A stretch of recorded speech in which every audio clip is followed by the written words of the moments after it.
This is KCCK's Culture Crawl. I'm Dennis Green, and my guest today is Adam Wright, Executive Artistic Director at Riverside Theatre. Adam, welcome. Thanks. Good to be back. Good to see you. And it's fall. It's a new season. We are for launching you. our 39th season Wow. at Riverside Theatre. Yeah, and it's our 30th at our Gilbert Street location. Oh, okay. Oh, wow. And you're leading off with a, classic Russian Just drama. a little Russian drama, Yeah. something light Yeah. to kind of start us off. Something. Yeah, So we're leading not off- deep at all. So we're leading off with Uncle Vanya by Anton Chekhov. This is actually a new translation by playwright Richard Nelson and Richard Pevere and Larissa Volokonsky. Richard Pevere and Larissa Volokonsky are the go-to Russian translators. I've been working my way through slowly their War and Peace translation. They are the creme de la creme of Russian translators. So the fact that they've collaborated with this really phenomenal playwright Richard Nelson on this new translation, I thought was very special, and I thought it was something particularly Iowa City and corridor audience members would appreciate.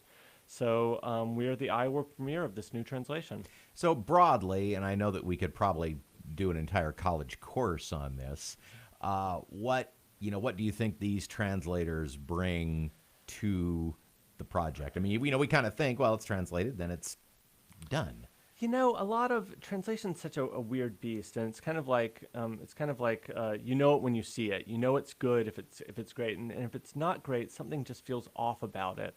I saw this play. I saw the premiere of this translation right before I moved to Iowa, and it just felt so human, and I just found myself just listening and wanting to be in the room with these people. And with Chekhov, that's incredibly important, because his plays are in some ways so human and so and told on a personal scale. In some ways, they're about us. They're about the messiness and the tragedy and the humor that goes into everyday activities.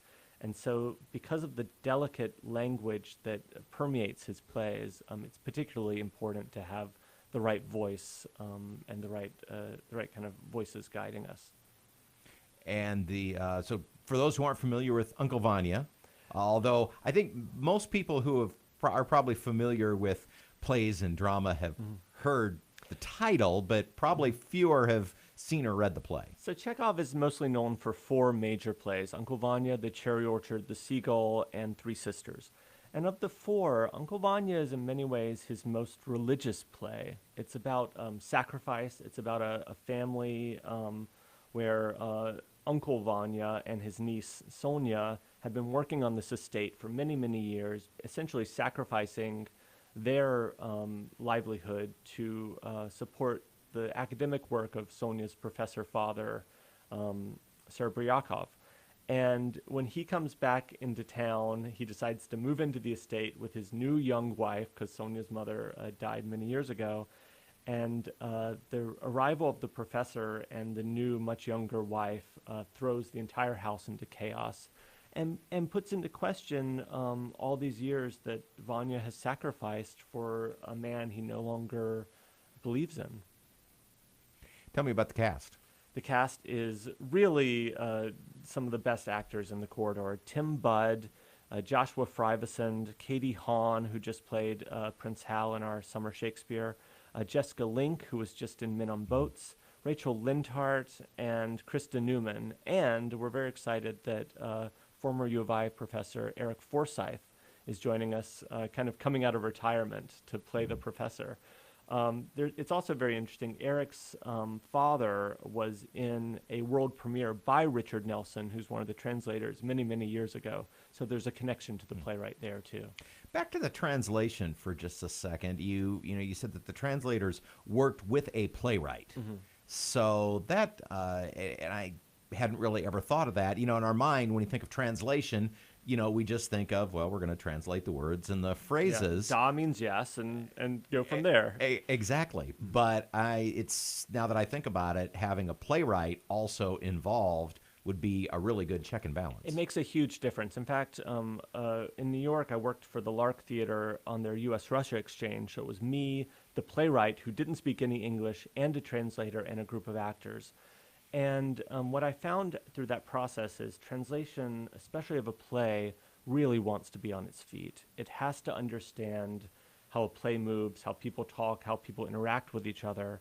whereas a book wants to live on the page, a play wants to live on the stage. And having the playwright's voice there, I think, really lends this translation some backbone.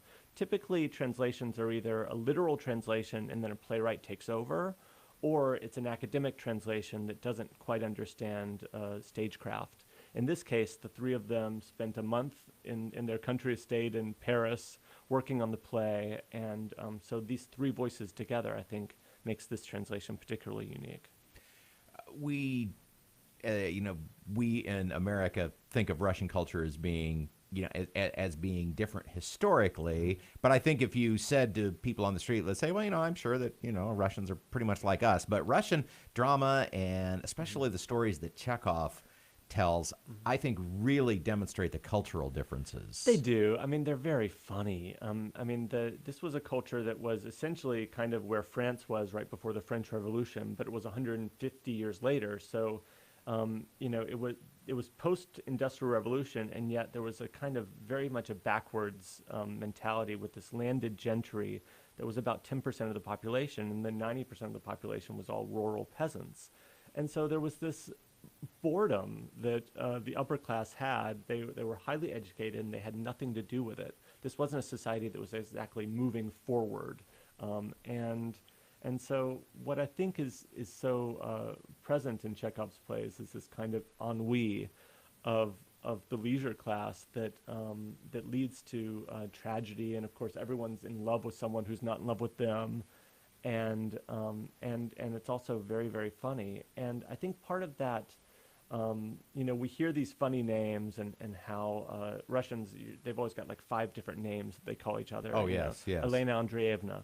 And Vanya is Voynetsky. But I think that once you get past that, there's this real, in some ways, Chekhov's about us. It's about the messy chaos that goes into everyday life. The play is Uncle Vanya, opening September 13th. And running for how long? It runs 4 weeks, September 13th through October 6th. Iowa premiere of this brand new translation, as you said. Fine actors. Sounds like a fun project. What's your favorite moment right now? My favorite moment right now is everyone is bored sitting at the dining room table, and then everyone's kind of languishing, and then one person jumps up and says, "You should be a mermaid." Context is everything. Context is everything. I should also mention that our last week is going to be part of the slate of events for the Iowa City Book Festival, presented by UNESCO City of Literature. So on October 5th, Anna Barker will be leading a post-show talkback of Uncle Vanya on our stage. Great. Thanks, Adam, and good luck with it as always, and come back for the next one. Great, thanks. For any more information, check out www.riversidetheatre.org. All right, thanks very much. Adam Wright from Riverside Theatre. Again, riversidetheatre.org if you'd like more information. You can hear the Culture Crawl live on the radio most Thursdays and Fridays at 10:20, or download the podcast, watch or listen on your own schedule using your favorite podcast aggregator or at kcck.org/culture. I'm Dennis Green.